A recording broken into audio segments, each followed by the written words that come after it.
Queridos amigos, muy buenos días. Gracias por ser disciplinados, madrugadores, por estar aquí a la hora prevista, porque eso nos permite mantener el programa con la holgura que habíamos planificado. Si vamos con retrasos, por lo menos hay que constreñir más las intervenciones. Ya ocurrió ayer, hubo que reducir alguna, pero son imponderables, son condicionantes, dado que estamos en la Biblioteca Histórica Marqués de Valdecilla, de la Universidad Complutense de Madrid, y el personal tiene sus horarios. Esta mañana vamos a continuar con estas novenas jornadas de literaturas hispano-afroamericanas con una serie de mesas redondas tan interesantes como las de ayer. Si ayer dedicábamos la jornada a las creadoras de España y América, aglutinando en 3 mesas redondas un buen número de ponentes, de escritoras, para que reflexionasen sobre su modus operandi, sobre el proceso creativo, sobre las novedades editoriales que traen a esta Feria del Libro de Madrid. Hoy vamos a reflexionar sobre otro tema que yo entiendo también muy sugerente, como es el tema de la literatura y la memoria. Las mesas de esta mañana van a estar moderadas por la profesora doña Adelaida Porras Medrano, a la sazón profesora durante muchos años de la Universidad de Sevilla, pero también, lo que es más importante, creadora. Es una excelente poeta, una gran crítica literaria, una excelente presentadora, puesto que recientemente he tenido ocasión de por fin poder combatir mis celos, dado que siempre había asistido a las presentaciones que hacía de otros colegas y sentía una envidia sana, pero envidia al fin y al cabo porque pues yo deseaba que presentase uno de mis libros. Ya he cumplido ese deseo, puesto que el pasado jueves 5 presentó mi cuaderno atlántico, Historias, mitos y leyendas, y para mí fue una gran satisfacción porque, como digo antes, es una persona sabia, inteligente, una hábil lectora, y además pues van a poder comprobar, vamos a poder comprobar todos, que es una excelente oradora. Por eso le pedimos que coordinase este tema. Un tema que yo creo muy sugerente y que dentro de estas jornadas que habíamos titulado Ética y Estética del Escritor, esta es la música técnica para que me recuerden que tengo que apagar el móvil. Es uno de los ponentes, estará perdido y está buscándonos, pero bueno, ya nos encontrará. Como digo, dentro de estas novenas jornadas que hemos titulado Ética y Estética del Escritor, queríamos reflexionar sobre uno de los procesos que a todos los escritores nos atañe, como es el tema de la memoria. La memoria está tan de moda, a veces se ha hecho un uso tan indiscriminado de este término que a veces incluso da pudor acercarse a él y sobre todo pues, intentar analizarlo, ¿no? Porque tiene unas connotaciones tan diversas, no todas positivas, que en nuestro caso consideramos que era bueno debatirlo por parte de personas que tienen que enfrentarse a diario a ese proceso de remembranza, de recuperación, de memoria. Porque, como decía excelente poeta y traductor Antonio Colinas, la memoria está siempre presente en todo proceso creativo, dado que cuando el creador, la creadora se enfrenta al folio en blanco, a lo primero que recurre es a la memoria. Es decir, puede tener una idea concreta, un esbozo, un proyecto de obra, pero para comenzar, ya incluso para esa primera línea, ese primer verso, hay que recurrir a la memoria.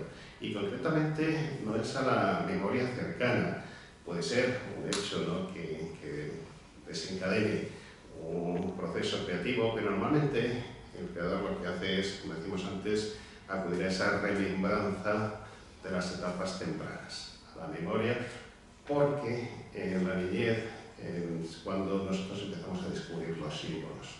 Y esos símbolos de la niñez nos acompañan durante toda nuestra vida.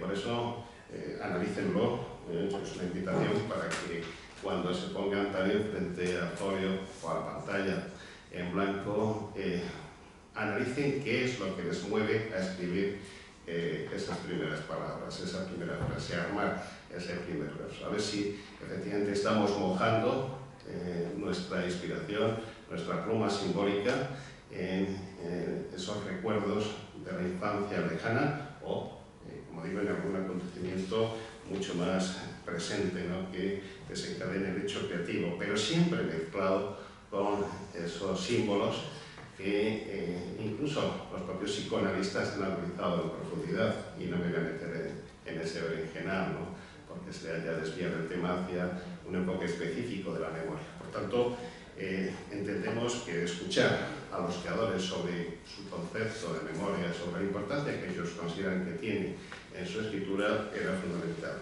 Y por eso yo le quiero pedir a la profesora, antes de bajarme de esta mesa, que nos cuente ella qué entiende por memoria. Luego ya el control de las mesas, como ya ocurrió con su colega Juan Antonio García León, va a quedar en sus manos, ¿no? Pero sí que me gustaría escuchar y de alguna forma analizar ese concepto, ese enfoque que ella le da al tema, para bueno, pues ver si coincidimos o si hay sanas divergencias. Gracias a todos, repito, por estar aquí puntuales. Yo creo que vamos a disfrutar de una mañana excelente en la que, como siempre, pretendemos que estos actos sean coparticipativos. Por eso, pues si los ponentes cumplen con el horario, habrá siempre tiempo para las intervenciones del público, de ustedes que van a ir intercambiando su rol de público y de ponente, pero que seguro que las aportaciones que hagan con respecto a las intervenciones de los colegas van a ser muy útiles. Nada más, me callo y tengo el placer de dar la palabra a Adelaida García Porras.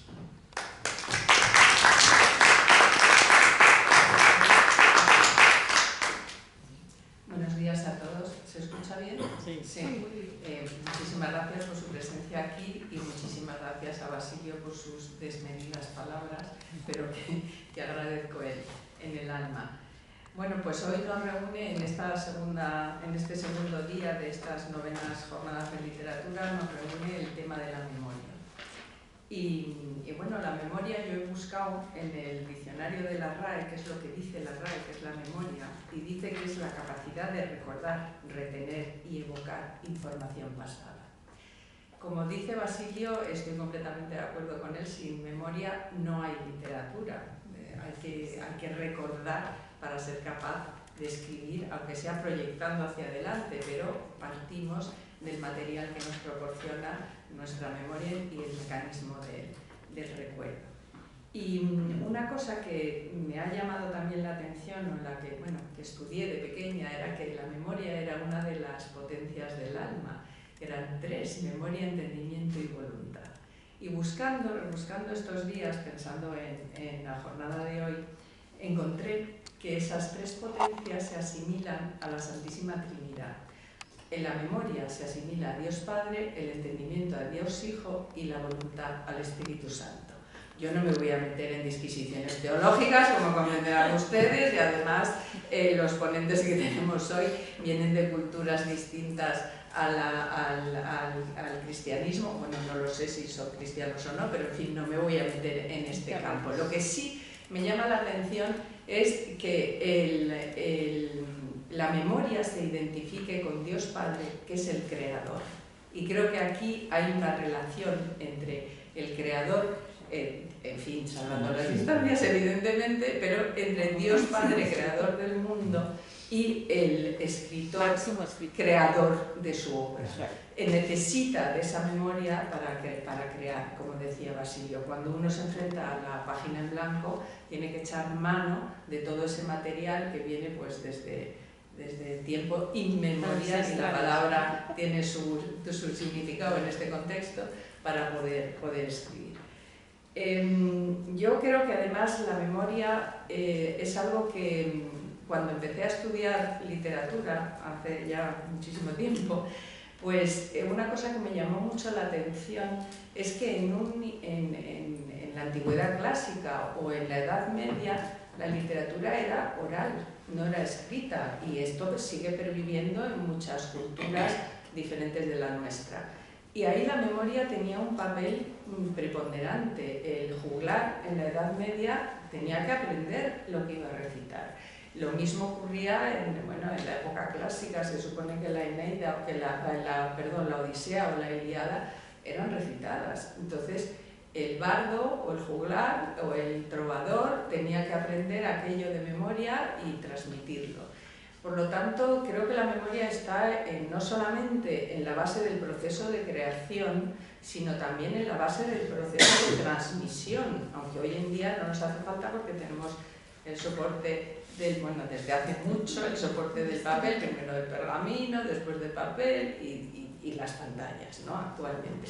Pero sí es cierto que hay aspectos de la literatura que han nacido, digamos, a partir de la memoria, como por ejemplo el verso. Se piensa que el verso tenía una función mnemotécnica que ayudaba al bardo o al aedo o al juglar a retener la rima, y el ritmo ayudaban a retener el mensaje que tenía que transmitir. Por lo tanto, en la memoria está en la base de la literatura desde tiempos antiguos y, por supuesto, en lo que es la creación literaria. También otra cosa que me parece interesante es que esa memoria no es solo una memoria individual, o sea, hay géneros literarios basados en la memoria individual, como puede ser un género autobiográfico, una autoficción, pero muchas veces el nacimiento de las nacionalidades está ligado a la memoria, a textos que, que tienen una función épica en la que se exalta a un determinado héroe nacional. No tengo más que citar el mío Cid, por ejemplo, de manera que se crea ese espíritu nacional, o se insiste en la exaltación de ese espíritu nacional. Esto pasa y sigue pasando, es decir, en la creación de nacionalidades más recientes, después de las independencias, las novelas históricas y las leyendas épicas han tenido un papel importantísimo en la creación de o en la exaltación, más que en la creación, en la exaltación de una memoria colectiva. Por lo tanto, creo que la función de la memoria es importantísima, es condición sine qua non la memoria para poder escribir.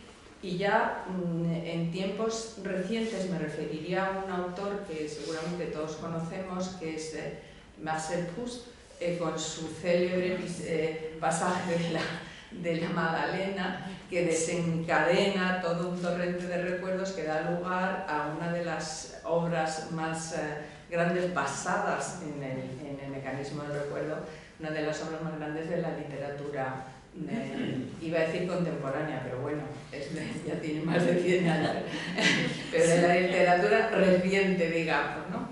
Y bueno, pues dicho esto, contamos con autores y pensadores que vienen de sitios muy distintos y que nos van a deleitar con sus intervenciones, nos van a hablar de cómo conciben ellos la creación y la memoria.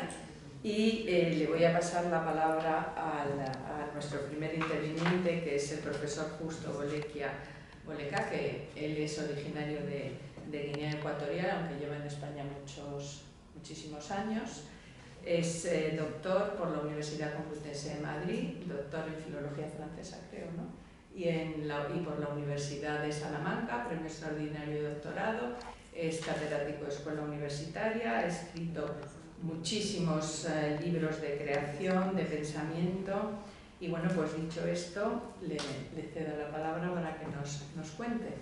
Y si me permites, una cuestión simplemente, me acaba de escribir Inongo, que no puede venir, con lo cual vas a tener un poquito más de tiempo. Vale, pues estupendo. Para la siguiente vas a disponer de ese tiempo, porque pues, Inongo intentará venir mañana, dado que hoy le resulta imposible, y era simplemente para que lo conté. Estamos esperando también a Francisco Zamora, en caso de que llegase tarde, pues damos paso a los siguientes invitados para no perder de alguna forma la programación. Sí, yo pensaba deciros que os limitarais a unos 10 minutos, pero con esto podemos 15 por lo menos, ¿no? Sí. 15 minutitos, estupendo. Pues te escuchamos, Justo. Muchas gracias. Sí, muchas gracias. Esperaba ver a mis paisanos aquí, Paco y Nuno, y no han venido, me han dejado solo ante este peligro. Sí. Sí. Y tengo que hacer uso de la palabra literatura y memoria, creatividad y memoria. Deben tener en cuenta que yo soy de una cultura oral.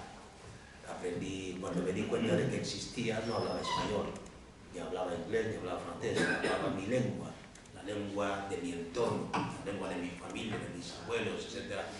Incluso la lengua de los animales de nuestro contexto. Y luego pues me trasladé al primer exilio, segundo, tercero, y aquí me encuentro todavía en España hace ya 47 años.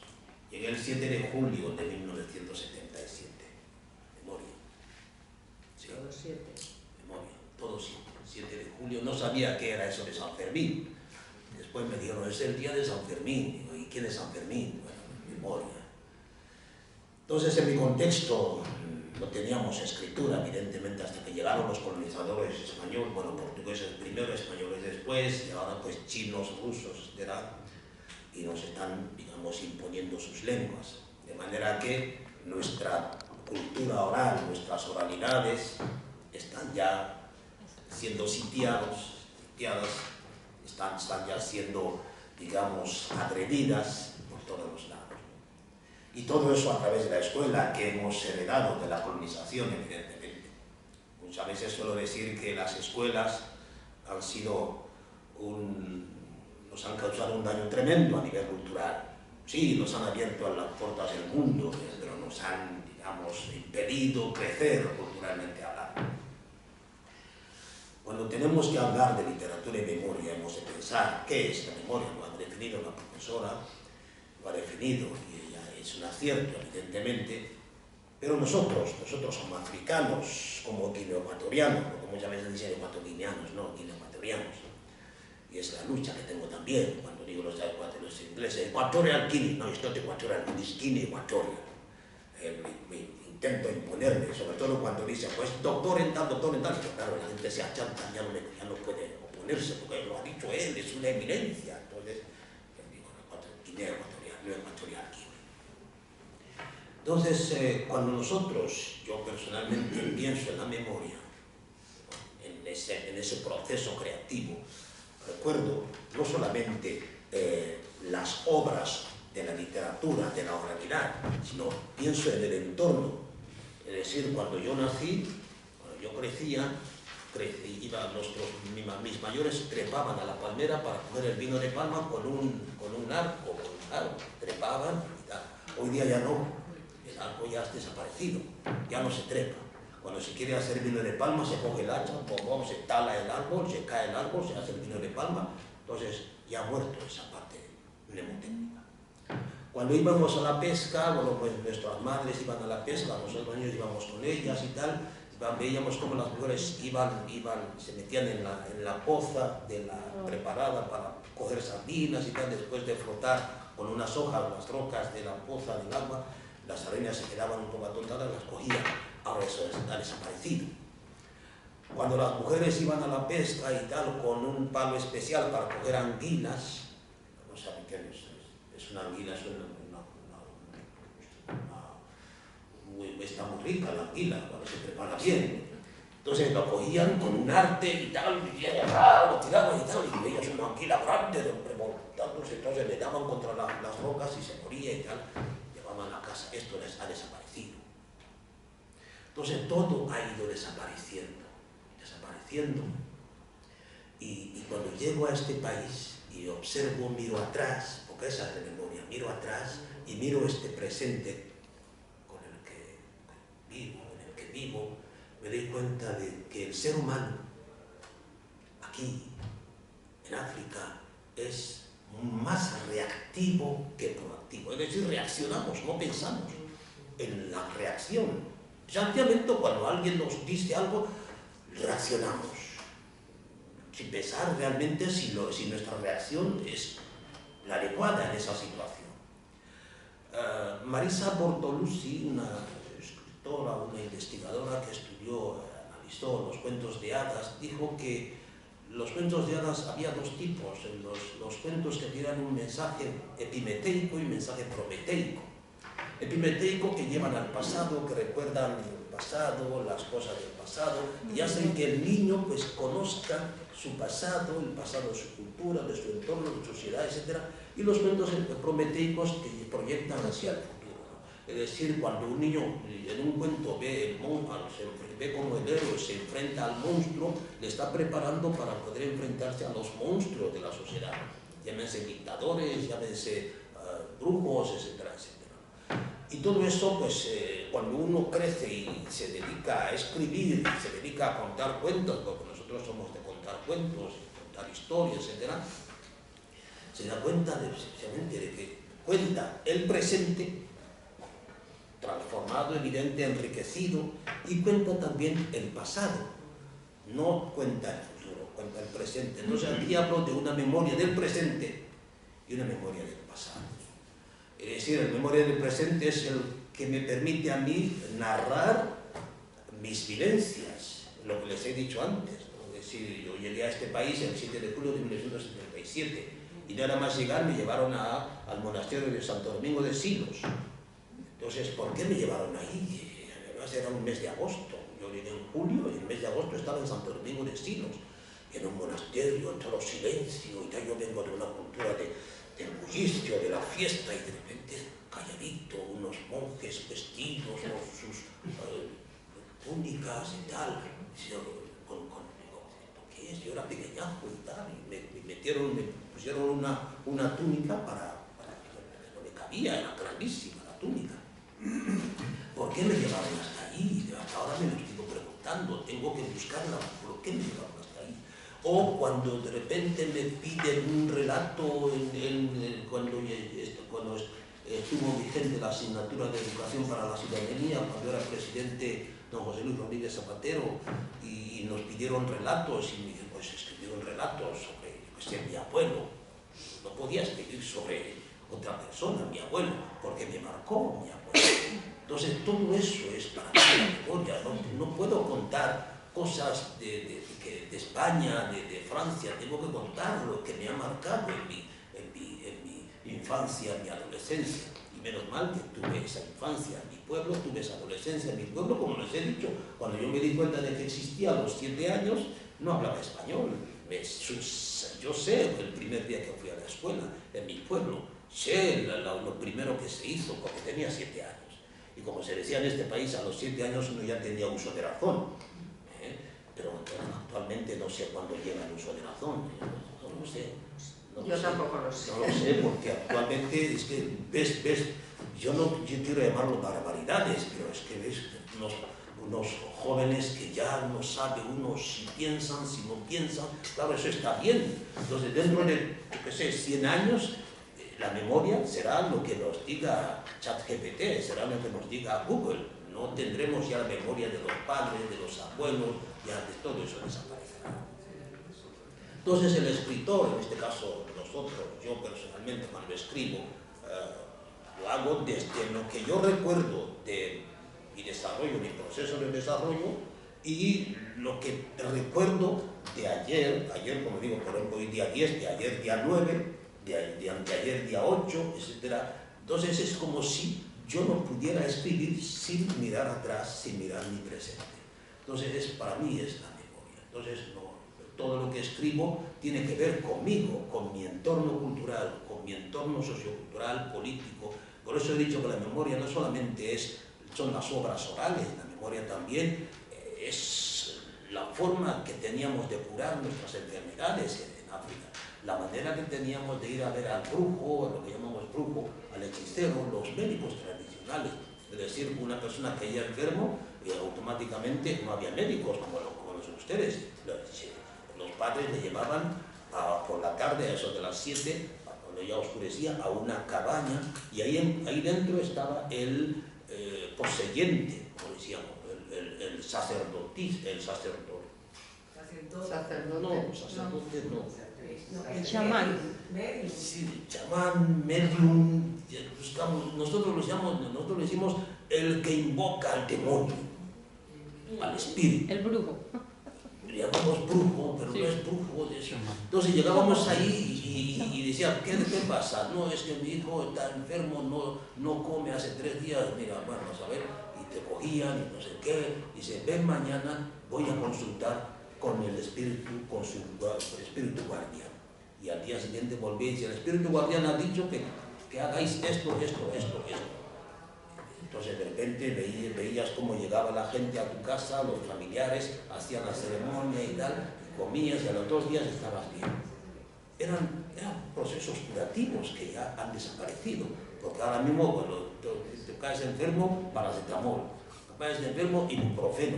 Paracetamol y ibuprofeno en Guinea Ecuatorial no sirve porque no se ha fabricado el paracetamol para los guineoecuatorianos. Sí, todos somos seres humanos, pero el paracetamol, el ibuprofeno, el salvacolina, están hechos, si se han fabricado aquí, están hechos para aquí.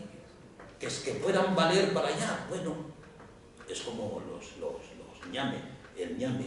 Nosotros comemos ñame, pero si se trae ñame aquí, va a estar bien para el estómago de los españoles. Nosotros comemos, yuca, estará bien para ti.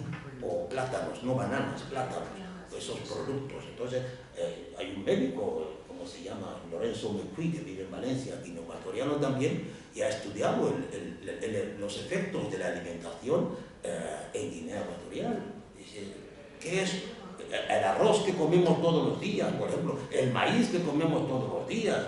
Nos estamos envenenando comiendo maíz. Dice, ¿pero por qué? Porque el maíz tiene aflatoxinas. Y no, estamos metiendo aflatoxinas por el cuerpo, y a los 40 años me dieron aquí, nos morimos. Entonces no lo sabemos. ¿Lo saben las autoridades? Sí. Entonces cuando tú ya sabes todo eso a la hora de escribir, no puedes librarte de esos conocimientos. De alguna manera, como se ha dicho antes, el escritor es Dios. Cuando escribe, cuando crea, se convierte en Dios. Entonces, todo lo que tiene lo plasma allí. Es el único que decide. Es como, ahora no está aquí nunca, lamentablemente, pero escribió su último libro, es Padre Luis, demanda a los dioses. Es decir, acusa a Dios. Dice, mira, si el personaje dice, ¿yo qué he hecho para que Dios me haga pasar estas peripecias? Son esas preguntas, esas dudas que tiene el escritor. Y le dije, cuando fui a la presentación de su libro en Barcelona, a principios de mayo, le dije, pues todo lo que cuentas aquí, ya habló de ello un preso rumano, Mircea Pavel, ya en 2005, demandó a Dios ante los tribunales de Rumanía. Ya lo contó también el senador Kelvin, un senador de Nebraska, negro, ya demandó a Dios, porque decía, bueno, si yo he hecho un contrato con Dios de bautizo, es para que Dios me proteja de esos males, de esos pecados, de esas malas tentaciones. Y si yo he cometido delitos y he matado a alguien, es porque Dios no me ha podido defender. Entonces, si no me ha protegido, pues le demando. Entonces, son cosas que uno piensa y a la hora de escribir están allí, aparecen. ¿Por qué? Porque como escritor están. Pero nosotros a la hora de crear en África no somos dioses todavía. ¿Por qué? Porque recogemos lo que hemos visto, lo descubrimos, y ahora es cuando empezamos evidentemente los griots, los juglares que llamáis, los trovadores, nosotros tenemos los griots, y los jugadores, los músicos del Mbet, son los que criticaban la sociedad, criticaban las injusticias de los poderosos. Y vaya cómo lo hacían, porque el trovador, el griot, se ponía en la plaza contando historias. Y cuando veía pasar, por ejemplo, a un grande del pueblo, y le mencionó, dice, hombre, don Pedro, qué bien que haya pasado usted por aquí, mientras estamos aquí reunidos contando historias. ¿Recuerda usted la noche de anteayer cuando usted se acercó a la casa tal? Entonces el gran señor sabía ya de qué iba a tratar el griot, automáticamente se acercaba y le ponía unos obsequios, es decir, hablando en términos actuales, 1.000 euros, 2.000 euros, para que el griot se calle, para que no revele el secreto. Entonces el griot cogía el dinero y tal. Por eso ven ustedes, si van a África, el húngaro que está tocando su cítara, su cora, y está hablando y de repente alguien va y pone dinero en la cora. Es significativo, para que no revele un secreto guardado celosamente. Entonces, todas estas cosas a la hora de escribir vienen. Por eso cuando pensamos, cuando escribimos, etc., vienen esas cosas. Hace poco murió el escritor Ngugi wa Thiong'o. Ngugi wa Thiong'o era el escritor de eterno premio Nobel, que nunca se lo dieron, nunca se lo iban a dar también, tampoco. ¿Por qué? Porque decía, primero el escritor africano debe escribir en sus lenguas, y esa es una lucha que yo tengo. Aparte de escribir en español, en inglés, en francés, publicar en esas lenguas, no desaprovecho ninguna ocasión para incluir poemas completos en mi lengua materna, romanzas en mi lengua materna, porque no solamente soy usuario del español, soy usuario también de mi lengua. Entonces yo tengo que significarme en este mundo de la literatura.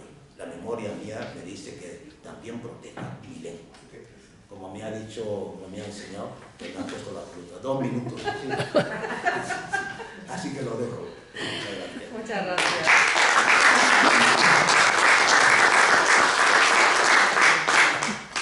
Bueno, pues yo creo que dejamos el debate para el final, ¿no? Mejor. Entonces vamos a seguir con nuestro segundo invitado, que es Abdo Tunsi. Él nació en Amán, dice que nació muy cerca del anfiteatro y que eso ha marcado su concepción del mundo, que es completamente intercultural. Lleva mucho tiempo también viviendo en España y bueno, yo soy testigo de que realiza una labor impresionante con respecto a toda la tradición andalusí de nuestro país. Y bueno, es una de las personas, creo, más representativas de la Casa Árabe en Madrid.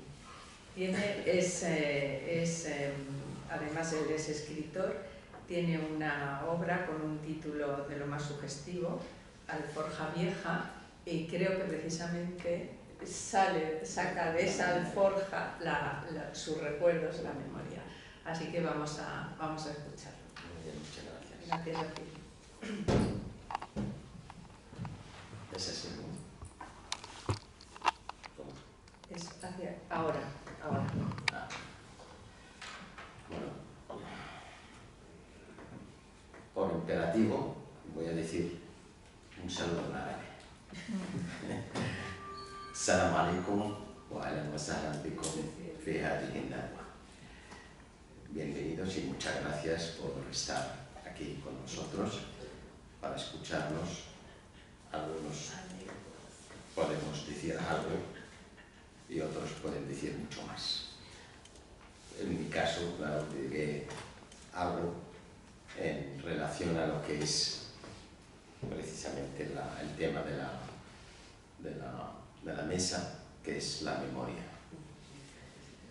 Uno ya tiene sus años y por lo tanto ya tiene unas memorias, y un día escribí un relato y resultó que estaba sacado de mi infancia, así totalmente. Darme cuenta o no, pero era que me salía directamente y lo escribí directamente en castellano, sin ningún problema. Digo, qué bien, parece ser que la memoria me funciona. Entonces, pues me he puesto a seguir el rollo ese, ¿no? Y de ahí lo que es la alforja vieja, y nunca mejor dicho, porque los años son los años pasados que uno recuerda. Aquí pone Abdo Tunsi Jordán, o Jordania. Yo es que cuando me define de un país, me siento decir, no sé, porque no me siento de ningún país, realmente. Para hacer esa memoria, resulta que yo nazco en Amán, es verdad, pero mis padres nacen en Damasco. Por lo tanto, tengo también nacionalidad siria. Pero resulta que mis padres nacieron en Siria accidentalmente, porque mis abuelos son de Argelia. Fueron expulsados o obligados a abandonar Argelia en la época colonial francesa y tuvieron que salir por lo opuesto hacia el Levante árabe, que es donde estaba el Imperio Otomano, que es precisamente lo que estaba también antes en Argelia, y los recibieron ahí. Entonces, miras así y dices, sí, son argelinos, árabes. Pues no son árabes 100%. Resulta que son mezcla entre árabes y amazic, bereber. Así que ahora mismo estáis ante un señor que no sabe si es árabe, si es amazic, si es jordano, si es... Por lo que me defino intercultural, internacional. Me defino de que soy de todas estas partes y además vengo a España, un país fantástico. Me acoge. A los 20 años yo llegué a España, allá en el 72, y me encuentro con todos aquellos recuerdos que quería yo vivirlos. Cuando en octavo cambiamos ya la historia de lo que es la historia árabe-islámica a la europea. Y yo, cuando llego aquí, digo, ya estoy en la era media europea, ¿no? Y me fascinaba aquel tiempo, porque ya estaba harto también de lo árabe-islámico y todo eso, ¿no? Lógico, que cuando ya estudias tanto, pues quieres algo nuevo, ¿no? Es normal. Y esto me abrió los ojos. Nazco al lado, lo que me ha dicho la profesora, nazco al lado del anfiteatro romano, del siglo II. A mi derecha, la fuente de las ninfas. A mi espalda, un alcalá, que es un castillo que se llama, ¿no? Alcalá, donde está el templo de Hércules. Entonces tú tienes 9 años, tengo una foto ahí, 9 años, entre las piedras, y piensas, estas piedras, ¿quién las puso? Yo sabía que no las pusieron los que están alrededor mío. Lo sentía, que esto era antiguo, mucho más antiguo. Y me relacioné muy bien con aquellas piedras. Me hablaba. Yo cuando subía, como era pequeño, subía al anfiteatro a gatas, ¿no? Sentía que las piedras me estaban hablando. De hecho, en una conferencia del Ministerio de Cultura una vez, habló una señora que las piedras hablan, y yo me levanté y le dije, pues sí, a mí me habla. A mí me habla. Y lo primero que hice cuando llegué a España y fui a Segovia, puse mis manos sobre el aguducto, el aguducto, ¿no? Y sentía aquello, lo que yo sentía de pequeño. Roma, y ahora hablo de la memoria, Roma nos ha unido muchísimo en la cuenca del Mediterráneo. No podemos perder esa memoria. De hecho, una señora me acerca en un acto nuestro y me dice, yo me siento árabe, y sin pensarlo 2 veces, en 2 segundos, le dije, yo me siento romano. Así. Porque es verdad, lo que nos ha dejado esa memoria en nosotros, mucho, no es poco. Y gracias a esa memoria que tenemos en la cuenca del Mediterráneo, nos hemos hecho lo que somos hoy en día, sobre todo en este país, España, nuestra querida España, un país que, ¿qué diría yo? Es como una madre que con los brazos abiertos, cariño tremendo, gente buenísima. Estábamos hablando del turismo hace poco en familia y que dice uno, ¿por qué viene tanto turista aquí, en este país? Pues porque tienen memoria, van y vienen y resulta que se encuentran bien acogidos y luego vuelven. Y así tenemos casi 90 millones de turistas y casi no puedes andar por Madrid, a veces de tantos, ¿no? Y está toda esta que nos une la memoria desde hace muchísimos siglos, el Mediterráneo yo le he sentido desde muy pequeño. Y creo que luego, cuando a la hora de escribir, a la hora que quieres transmitir algo que tú has vivido, desde pequeño uno tiene referencias. El abuelo, la madre, el padre, todas esas referencias, ¿no? Pero aparte de eso, lo que te rodea, ¿eh? De hecho, yo no he dejado apartada el tema del anfiteatro y todo eso, de las ninfas.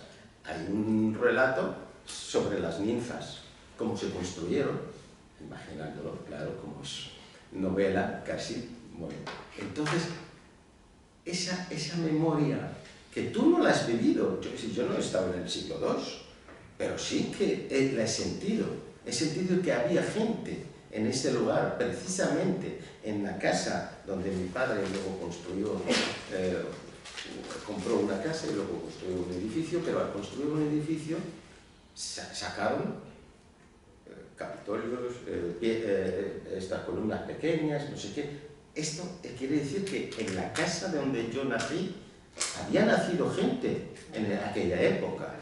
¿Y cómo me voy a olvidar yo de esta gente que es como yo? Humanos que han nacido ahí, han tenido sus cosas.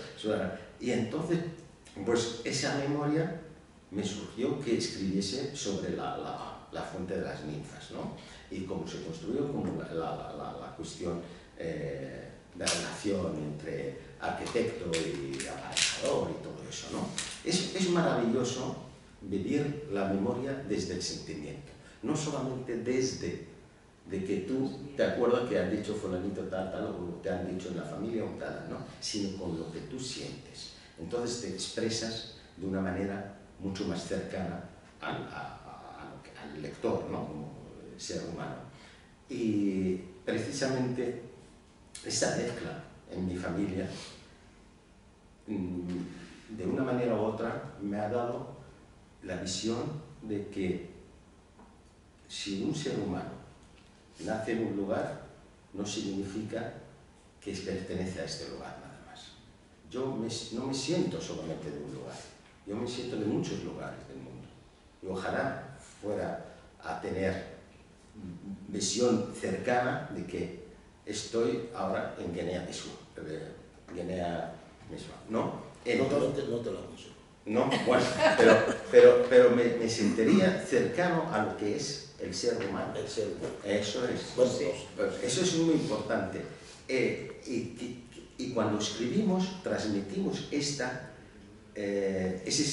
sentimientos, esta memoria para con el ser humano. Y de ahí surge luego lo que hoy presido con mucho honor, el Círculo Intercultural Hispano-Árabe. Este círculo va para 11 años ya. Y todo nuestro trabajo, lo estaba comentando antes a la profesora, que es realmente, todo nuestro trabajo es para sacar la memoria, para utilizar siempre este hilo conductor entre todos los seres humanos, en este caso para con los españoles, que es, como siempre digo, la historia del Andalus no es de los árabes, es de los españoles. La historia del Andalus, los árabes vinieron, unos cuantos, como digo muchas veces, 4 beduinos, pero tenían esa semilla del conocimiento, y no era suya solamente, era griega, era romana, era china, era de Asia, y todo esto, eso es una mezcla. Ellos pusieron esta semilla, pero ¿quién cuidó esta semilla? La planta de esta semilla. Los habitantes de esta tierra, en este caso eran andaluces, ¿no? Y hicieron una época gloriosa, en ciencias, en cultura, en literatura, en filosofía, en muchos campos. ¿Y por qué? Porque se han utilizado bien las memorias, la memoria escrita y la memoria oral. Y hablando de la memoria oral, el mundo árabe le llamamos nosotros Hakawati. Hakawati es cuentacuentos. Este hombre o esta persona siempre iba por los bares, conocerán los bares, cafeterías y todo eso, ¿no? y contaban las historias, y también aquí en Europa, por supuesto. Y entonces esa memoria oral nos ha servido muchísimo. Mi abuela me contaba un montón de historias de la familia, pero esa historia que nos contaba, a veces cuando eras pequeño te reías de ellas, ¿no? Porque no encajaba con tu época, ¿no? Pero cuando ya te has hecho más mayor, dices, uy, cuánta razón tenía la abuela con decir eso, porque tú, el pequeño, no ves el sentido de la memoria que ella vivió en su momento, pero cuando ya eres más mayor, dices, anda, para contar yo mis memorias ahora no se van a reír la gente. Es normal, ¿no? Y realmente creo que escribir sin sentimientos de memoria, es decir, la memoria tiene que tener sentimientos. Si tú solamente la cuentas como si fuera un relato, decir, fulanito, menganito, eso sería como escribir estadísticas. Sí. No tiene sentido, pero si cuando la cuentas y la historia, también lo que ha habido, tanto de alegría como de sufrimientos, es importante que tu literatura tenga ese matiz, ¿no? Ese matiz tan cercano al ser humano. Y si escribes sin corazón, creo yo, queda una cosa como de telediario. Muchas gracias.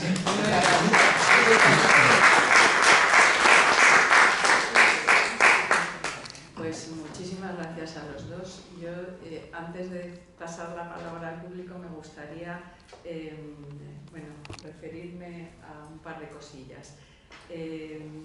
Justo ha dicho en algún momento dado que el escritor es como Dios, y a mí eso me ha llevado a la noción que había en el siglo XVI, cuando la noción de autor cobra una importancia tremenda que no tenía en la Edad Media, y surge el mito del poeta demiurgo, o sea, el poeta que es capaz de crear. Hasta ese momento no sé si el creador no tiene esa importancia, ¿no? Los textos eran transmitidos, pero no hay la importancia del creador que se manifiesta personalmente en su obra, aunque siempre se ha manifestado, por supuesto, pero lo que ha dicho justo me ha hecho pensar en esa noción.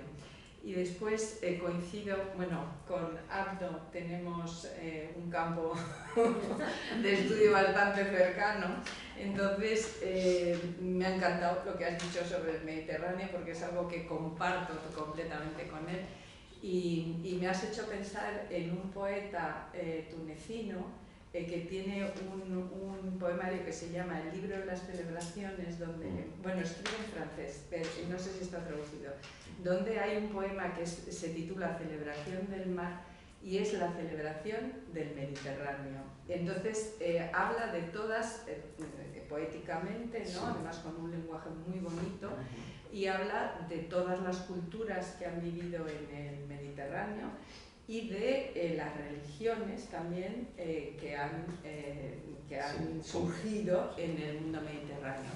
Y si tienes ocasión, si no lo has leído, es un autor fantástico.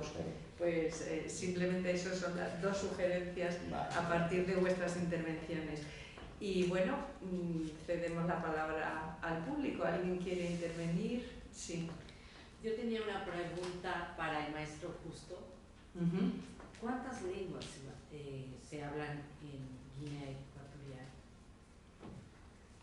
Lenguas e idiomas. Me ha encantado ser el maestro Justo. Entonces, ¿cuál era la...? Es que yo soy maestro, es decir, yo hice magisterio. Sí, lo sé. Sí, yo soy maestro, me encanta. Es que quise ser maestro. Allí nos conocimos, Justo y yo, en la escuela de magisterio. Quise ser maestro. Yo quise ser maestro de escuela, pero no me admitieron. Cuando fui allí en el examen, a la hora de hablar, empecé a hablar de literaturas comparadas, no sé qué. No, esto no se puede enseñar a los niños de 12 años. Y no me dejaron. En Guinea Ecuatorial se habla lenguas. Menos mal que no hay guineoecuatorianos aquí. Se hablan 4 lenguas. ¿Cuáles? Sí, ¿cuáles? El bubi, el fan, el ndowe y el bisiu. Bisiu. Las otras, por ejemplo, el ambu, es una mezcla de términos portugueses y términos de lenguas africanas. Y otra lengua, bueno, se habla Pidgin English es mezcla de inglés y términos africanos, ¿no? Entonces, las lenguas africanas y ecuatorianas son 4. Solo 4. No tenemos nada que ver con países como Nigeria, donde se hablan 500 y pico de lenguas, hay 4 lenguas, pero ninguna de ellas es oficial, claro, ninguna. Las únicas lenguas oficiales son el español, el francés y el portugués. Entonces, estas 3 lenguas, según van las cosas, según la UNESCO, cada 40 días desaparece una lengua, entonces, dentro de 50 o 100 años, esas 4 lenguas de Guinea Ecuatorial, adiós, porque no están en las escuelas. Entonces, los matrimonios son mixtos ya, entonces, Combe y Bubi ya no hablan lengua en casa, entonces la única lengua que hablan es o Pidgin English o bueno, adiós. Entonces nos hemos empeñado en revitalizar las lenguas, pero el señor gobierno no quiere. Nos ha impuesto 3 lenguas oficiales. Ahora que se llevan bien con China y Rusia, pues estamos esperando ya la 4ª lengua oficial. Es que va a llegar. La 4ª lengua oficial, es que por decreto, 4ª lengua oficial y 4ª lengua oficial, o 5ª. Lo que pasa es que el hombre ya es muy mayor y no tiene, yo qué sé, porque si tuviese una mujer de China o de Rusia, a la lengua oficial. Entonces, estamos preocupados porque cuando perdamos esas lenguas, pues es lo que suelo decir, si yo soy guineoecuatoriano, el mero hecho de ser guineoecuatoriano ya me sumerge ya en una esquizofrenia ya inevitable. Sí, porque por lo menos en España sabemos lengua oficial español. Bueno, no sé. De la isla. Sí, en general sí. Lengua oficial español. Francia, lengua oficial francés.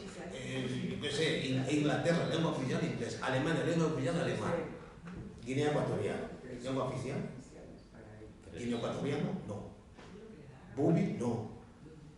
Fan, no. Francés, inglés, español, no. Entonces, estos chicos, generaciones de ahora. Bueno, los idiomas imperiales. Es lo que les digo, cuando yo me di cuenta de que existían, hablaban mi lengua. Esos chicos ahora no hablan su lengua. Entonces dicen, yo soy africano, ¿en qué? ¿En el color? No. ¿En qué lengua? ¿Qué lengua hablas? Ninguna. Incluso suelo decirlo, Unión Africana, ¿sabes qué es la Unión Africana? ¿Sí? África tiene 2.300, 2.12, 13 lenguas. Lenguas oficiales de la Unión Africana. Unión Africana. Inglés, francés, español, portugués, árabe. Y para preguntar. Holandés, ¿no? No hay más, ¿eh? Sí. Pero es Unión Africana. Sí. No tiene ninguna lengua africana como oficial. Sí. Terrible. Sí. Y perdona, de las lenguas oficiales, ¿cuál es la más hablada? En África. En tu país, en Guinea. En Español, Guinea Ecuatorial, español. Español. Es que nos han impuesto el francés y el Sí, el portugués. portugués. Ujú. Que nadie lo habla. Nadie. Que nadie lo habla. Nos lo han impuesto, porque sí. Yo se lo digo, mira, ¿por qué no impone usted su propia lengua como lengua oficial? Impone su propia lengua. Es como el castellano se impuso, es como el francés se impuso, es como el inglés se impuso.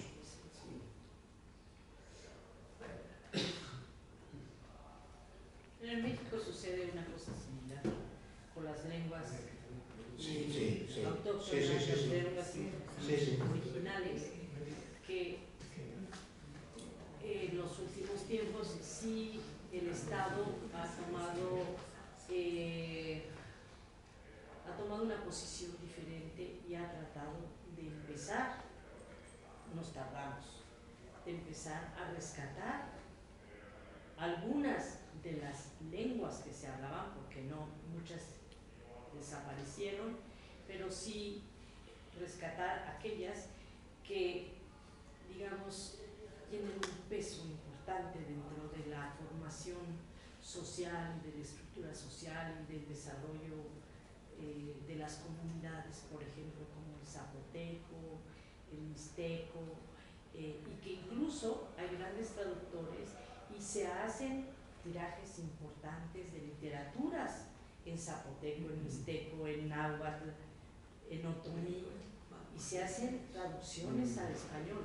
Entonces yo creo que sí se ha puesto un esfuerzo ahí, y es muy importante porque creo que si nos hacemos un mundo homogéneo va a ser muy triste como está sucediendo, ¿no? Y la riqueza humana reside en la diversidad, en su diversidad cultural,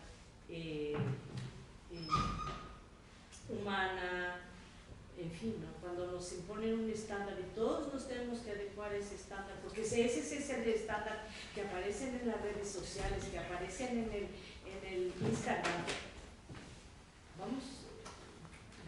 Se va a acabar ese placer de encontrarnos frente al otro que nos muestra esa gran policromía de ser diferente a nosotros.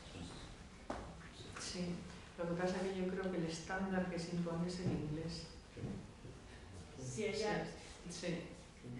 Son las redes. Son las redes, efectivamente. Son las redes. Sí. Yo quería preguntar si es posible escribir de la memoria, pero no existente, sino crear memorias nuevas, no basarte en la memoria. Por ejemplo, pienso en cosas tan comerciales como La Guerra de la Galaxia, una narración que empieza en un futuro que no ha llegado y que simplemente tú, cuando te conectas con la serie, hay memorias que se van creando a partir de la serie, personajes que se van diversificando, y de alguna forma tú te conectas con el espacio-tiempo que narra eso. Entonces, quizás no siempre partimos de lo aprendido, sino de lo que quisiéramos que sucediera, ¿no? Y eso incluye nuevas memorias. No sé, lo dejo en el aire, porque el tema es memoria, y he escuchado mucho la riqueza de vivencia que ustedes han aprendido como autores, y que de alguna manera se introduce en lo que ustedes crean, en lo que ustedes hacen. Pero es que esto ya empieza a ser una imaginación más del futuro, que tú puedes poner tus deseos, pero no tus memorias. Entonces es una creación a futuro, y entonces es una imaginación. No te puede ayudar a lo mejor la memoria para crear esa imaginación, pero no será la memoria. No es tu memoria, pero al lector le creas memoria. El lector se conecta contigo y tú le generas memoria. Bueno. Porque a partir de ahí hay una realidad que tú has creado. Sí, pero esta es, claro, es lo que hemos dicho, que es ya del otro, pero no la tuya, claro. Como he dicho antes, el escritor es Dios. Y el escritor puede crear la memoria del futuro. En muchas obras leemos cosas del futuro, como las películas que se rodaban en los años 70, que hablaban del futuro que estamos viviendo hoy día. Sí. Y lo estamos viviendo. Nosotros que hemos visto esas películas de los años 70, del espacio y tal, lo estamos viviendo hoy día. Pero las generaciones que no lo vivieron creen que es algo nuevo. Ya se habló de esta memoria, ¿no? Vamos a ponerlo entre comillas, de esa memoria del futuro. Sí. Yo quería como adicionar a lo que el señor está diciendo, que la memoria cambia. Y nosotros podemos recordar de distintas maneras con el tiempo y agregarle a ella cosas que pudieron o no existir. Entonces, digamos que no es tan exacto como la definición, para un escritor es mi concepto, pues, no es tan exacto la memoria como la definición de la RAE, es que la memoria tiene sus vericuetos y sus rincones, y a veces aparecen cosas de un solo hecho que no estuvieron recordados en tiempos distintos. La memoria varía, aunque sea sobre el mismo hecho. De hecho, hemos dicho mucho que la historia es contada dependiendo de quién la escriba. Entonces, ahí yo lo que quiero es como hacerle la pregunta a la mesa de hasta qué punto estamos hablando de una memoria histórica exacta o de una memoria del sentimiento, como dijo el panelista, que es a la que yo más me acerco, la que yo percibo, que no necesariamente es la histórica. ¿Quién quiere contestar? Bueno, es que la realidad es así, la memoria nunca es exacta. Tú vas avanzando y te vas perdiendo pero lo más cercana a la memoria es tus sentimientos de esa memoria. Y yo creo que la creación de una historia, de un relato que tú quieres exponer, pues nunca será como la vive, por ejemplo, tu hermano. De la misma edad tuya, más o menos, de la misma generación que porque tú la vas a expresar de otra manera. Pero esto no altera el que sea tu propia memoria. Claro. Hay una subjetividad inherente en la recreación de un hecho y que está ligada a la emoción, ¿no? Al sentimiento, como decía. Y yo pienso que esa memoria está salpicada de fantasías. También. Yo recuerdo que a veces comentaba con mis hermanos un hecho y cada uno de nosotros tenía su propia fantasía del mismo hecho. O sea que esa memoria se transforma en el tiempo. Porque es que no es memoria colectiva, no es colectiva. No, es una memoria individual. Es individual. Es que la memoria tiene tres puntas, ¿no? Tu memoria, mi memoria y la de verdad. Buena apreciación. Hay una cosa de la que no podemos librarnos, es la relación que existe entre la memoria, lo que consideramos memoria, sea cual sea la definición, y la enculturación, el proceso de enculturación. Es decir, sabemos que el proceso de enculturación es aquel en el que la generación de los mayores impone, induce, obliga a la generación de los jóvenes a adoptar esas pautas de conducta para evitar la ruptura entre los mayores y los jóvenes. Entonces la memoria está insertada ahí. Es decir, aunque sea mía, aunque sea de Elena, está metida, está encasillada en esa enculturación. Aunque sea con nuestras fantasías, con nuestra experiencia, la enculturación es el poder. El poder que lo da, la razón del poder lo da el poder, los mandamases, etc.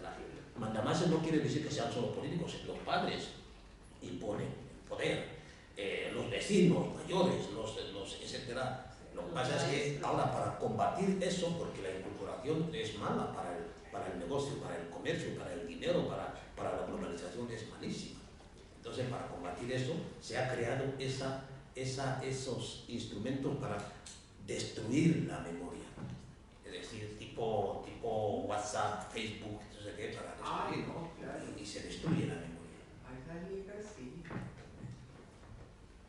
¿Más intervenciones? ¿No? Bueno, pues agradezco a nuestros